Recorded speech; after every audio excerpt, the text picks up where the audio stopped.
আসসালামু আলাইকুম ওয়া রাহমাতুল্লাহ। প্রিয় ভিউয়ার্স, কেমন আছেন আপনারা? নিশ্চয়ই ভালো আছেন। আমিও আবারও চলে এলাম ইংরেজি ভাষা শেখা খুব সহজের নতুন আরো একটি পর্ব নিয়ে। প্রিয় ভিউয়ার্স, আজকের এই পর্বে আমরা শিখব কিছু ইংলিশ সেন্টেন্স এবং সেই ইংলিশ সেন্টেন্সের প্রত্যেকটি ওয়ার্ডের বাংলা অর্থ সহ উচ্চারণ। তাহলে চলুন শুরু করি আমাদের আজকের পর্ব। সে খুব খুশি। প্রিয় ভিউয়ার্স, আমরা ইংরেজি ভাষায় বলবো he is very happy. He is very happy. ইংরেজি ভাষায় হবে he is very happy. Bangla অর্থ হবে সে খুব খুশি। প্রিয় ভিউয়ার্স, এই ইংলিশ সেন্টেন্সে আমরা যে গুরুত্বপূর্ণ ওয়ার্ডগুলো পেলাম সেগুলো হচ্ছে হি, ভেরি, হ্যাপি। এখন আমরা এই ইংলিশ ওয়ার্ডগুলোর বাংলা অর্থ সহ উচ্চারণ জেনে নিব। এখানে হি শব্দের অর্থ সে, ভেরি শব্দের অর্থ খুব, হ্যাপি শব্দের অর্থ খুশি। প্রিয় ভিউয়ার্স, আমি আরো একবার বলছি, এখানে হি শব্দের অর্থ সে, ভেরি শব্দের অর্থ খুব, হ্যাপি শব্দের অর্থ খুশি। He is very happy. Bangla অর্থ হবে সে খুব খুশি। কারণ আর কয়েকদিন পর ঈদ। প্রিয় ভিউয়ার্স, আমরা ইংরেজি ভাষায় বলবো because in a few days Eid. Because in a few days Eid. ইংরেজি ভাষায় হবে because in a few days Eid. Bangla অর্থ হবে কারণ আর কয়েকদিন পর ঈদ। প্রিয় ভিউয়ার্স, এই ইংলিশ সেন্টেন্স থেকে আমরা যে ইংলিশ ওয়ার্ডগুলো পেলাম সেগুলো হচ্ছে because, few days, Eid.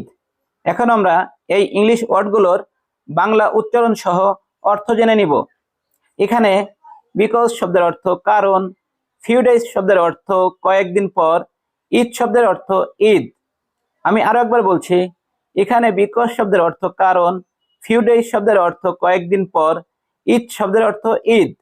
Because in a few days Eid. Bangla অর্থ হবে কারণ আর কয়েকদিন পর ঈদ। আমরা কি ভাত খাবো? প্রিয় ভিউয়ার্স, আমরা ইংরেজি ভাষায় বলবো shall we eat rice. Shall we eat rice. ইংরেজি ভাষায় হবে shall we eat rice. Bangla অর্থ হবে আমরা কি ভাত খাবো? প্রিয় ভিউয়ার্স, এই ইংলিশ সেন্টেন্স থেকে আমরা যে গুরুত্বপূর্ণ ইংলিশ ওয়ার্ডগুলো পেলাম সেগুলো হচ্ছে উই, ইট, রাইস। এখন আমরা এই ইংলিশ ওয়ার্ডগুলোর বাংলা উচ্চারণ সহ অর্থ জেনে নিব। এখানে উই শব্দের অর্থ আমরা, ইট শব্দের অর্থ খাওয়া, রাইস শব্দের অর্থ ভাত। Shall we eat rice. Bangla অর্থ হবে আমরা কি ভাত খাবো? আমরা এখন জুস পান করব। প্রিয় ভিউয়ার্স, আমরা ইংরেজি ভাষায় বলবো we will drink juice now. We will drink juice now. ইংরেজি ভাষায় হবে we will drink juice now. Bangla অর্থ হবে আমরা এখন জুস পান করব। প্রিয় ভিউয়ার্স, এই ইংলিশ সেন্টেন্স থেকে আমরা যে গুরুত্বপূর্ণ ওয়ার্ডগুলো পেলাম সেগুলো হচ্ছে উই, ড্রিঙ্ক, জুস, নাও। এখন আমরা এই ইংলিশ ওয়ার্ডগুলোর উচ্চারণ সহ বাংলা অর্থ জেনে নিব। এখানে উই শব্দের অর্থ আমরা, ড্রিঙ্ক শব্দের অর্থ পান করা, জুস শব্দের অর্থ জুস, নাও শব্দের অর্থ এখন। প্রিয় ভিউয়ার্স, আমি আরো একবার বলছি, এখানে উই শব্দের অর্থ আমরা, ড্রিঙ্ক শব্দের অর্থ পান করা, জুস শব্দের অর্থ জুস, নাও শব্দের অর্থ এখন। We will drink juice now. We will drink juice now. Bangla অর্থ হবে আমরা এখন জুস পান করব। কাল আমরা এখানে আবার আসব। প্রিয় ভিউয়ার্স, আমরা ইংরেজি ভাষায় বলবো we will come here again tomorrow. We will come here again tomorrow. প্রিয় ভিউয়ার্স, ইংরেজি ভাষায় হবে we will come here again tomorrow. Bangla অর্থ হবে কাল আমরা এখানে আবার আসব। প্রিয় ভিউয়ার্স, এখন আমরা এই ইংলিশ সেন্টেন্স থেকে যে গুরুত্বপূর্ণ ওয়ার্ডগুলো পেলাম সেগুলো জেনে নিব। We come here again tomorrow. আমি আরেকবার বলছি, we come here again tomorrow.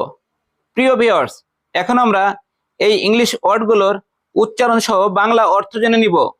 এখানে উই শব্দের অর্থ আমরা, কাম শব্দের অর্থ আশা, হেয়ার শব্দের অর্থ এখানে, এগেইন শব্দের অর্থ আবার, টুমোরো শব্দের অর্থ আগামীকাল। We will come here again tomorrow, Bangla অর্থ হবে কাল আমরা এখানে আবার আসব। প্রিয় ভিউয়ার্স, পরবর্তী পর্ব দেখার আমন্ত্রণ জানিয়ে আমাদের আজকের পর্ব এখানেই শেষ করছি। কথা হবে পরবর্তী পর্বে। সে পর্যন্ত সবাই ভালো থাকবেন, সুস্থ থাকবেন। আল্লাহ হাফেজ।